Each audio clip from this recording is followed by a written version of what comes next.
சொல்லணுமே, இல்ல உங்களை வந்து அவரோட ஸ்டைல்ல வரவேற்க சொல்லவா ஃபர்ஸ்ட்? என்ன மாமா சௌக்கியமா? அப்படி போடு.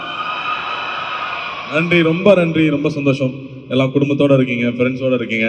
So happy to see all of you. பத்திரிகை தொலைக்காட்சி ஊடக நண்பர்களுக்கும் வணக்கம்.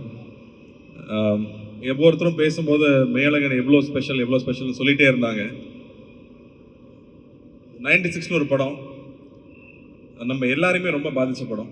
அந்த கதை மட்டும் இல்லை, அந்த கதையை வந்து அவர் ப்ரெசென்ட் பண்ண விதம், அதில் இருந்த இசை, அதில் இருந்த உரையாடல், அதில் ஒரு வார்த்தை தப்பாக இருந்தால் கூட அந்த படமே ஒர்க் ஆகாது. அப்படி வந்து இழைச்சி பண்ண ஒரு படம்.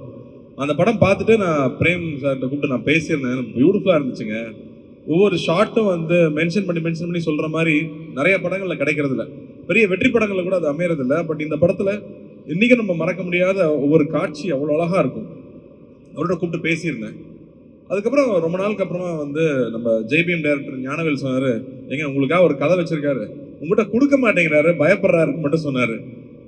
இப்படி ஒரு மனுஷன் எனக்கு ஒரு கதை வேற எழுதி வச்சுட்டு கொடுக்க மாட்டேங்கிறாருன்னு உடனே டபார் நானே மெசேஜ் போட்டேன். வேற யாருக்கும் போயிடக்கூடாது, நமக்கு வரணுங்கிறதுக்காக. ஸோ அவருக்கு மெசேஜ் பண்ணி சொன்னேன், நம்ம மீட் பண்ணலாமா, எனக்கு இந்த கதை ரெடியாக தான் கொடுங்கன்னு சொன்னேன். அவர் வந்துட்டு ஒரு புக்கு கொண்டு வந்தார். இந்த புக்கை மட்டும் நீங்கள் படிச்சிருங்க அப்படின்னு சொன்னார். சரிங்க அண்ணே, இப்போ நடுவில் நீங்கள் வேற எதுவும் படம் பண்ணலையாண்ணே? 96 முடிச்சுட்டு 6 வருஷம் படம் பண்ணலைங்க இந்த மனுஷன்.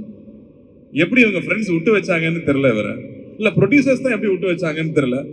பட் அதுதான் பிரேம்.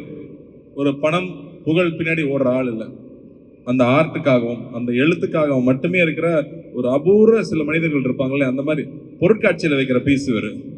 அப்படி ஒரு ஆள் வந்து ஒரு அழகான ஒரு ஸ்கிரிப்டை கொண்டு வந்து கொடுத்தாரு. ஸ்கிரிப்ட் படித்தேன். படிக்கிறதுக்கு ஒரு 3 மாதம் ஆயிடுச்சு. ஏன்னா அப்புறம் கண்டினியூஸாக ஷூட்டிங்கில் இருந்தேன்.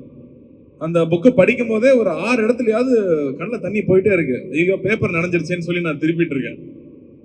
படித்து முடிச்சுட்டு எனக்கு வந்து அந்த அந்த புக்கை பற்றி என்ன சொல்கிறதுனே தெரியல. ஏன்னா மனசுக்குள்ளே வந்து சக்தி சொன்ன மாதிரி அவ்வளோ உணர்ச்சிகளை கொண்டு வருது.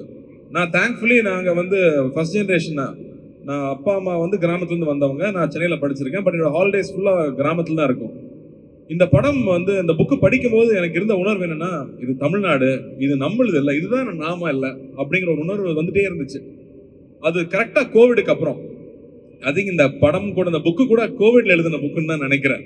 ஏன்னா கோவிட் வந்து அந்த பீரியட் நம்ம எல்லாரையுமே யோசிக்க வச்சிருக்கு. நம்ம எங்க போயிட்டு இருக்கோம், நம்ம அப்பா அம்மா என்ன இருக்காங்க, அப்பா அம்மா கிட்ட பேசுறோமா, அண்ணன் தம்பி கூட பேசுறோமா, நம்ம சொந்தக்காரங்க கூட பேசுறோமா, நம்ம ஊருக்கு போறோமா, நம்ம குலதெய்வம் கோயிலுக்கு போறோமா, அந்த தேடல் எல்லாருக்கும் இருந்துட்டே இருக்கு.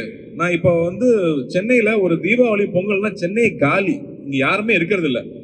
டோல்கேட்ல போய் நின்னோம்னா அத்தனை வண்டி நிக்குது. எல்லாரும் ஊருக்கு தான் போயிட்டு இருக்காங்க. எல்லாருக்குமே ஒரு தேடல் இருக்கு. நம்மளுடைய ரூட்ஸ் என்னவோ அதை விட்டுறக்கூடாதுங்கிற தேடல் இருக்கு. அதை மிக கச்சிதமா கேப்சுலேட் பண்ற படமா நான் மேலகன் பார்க்குறேன்.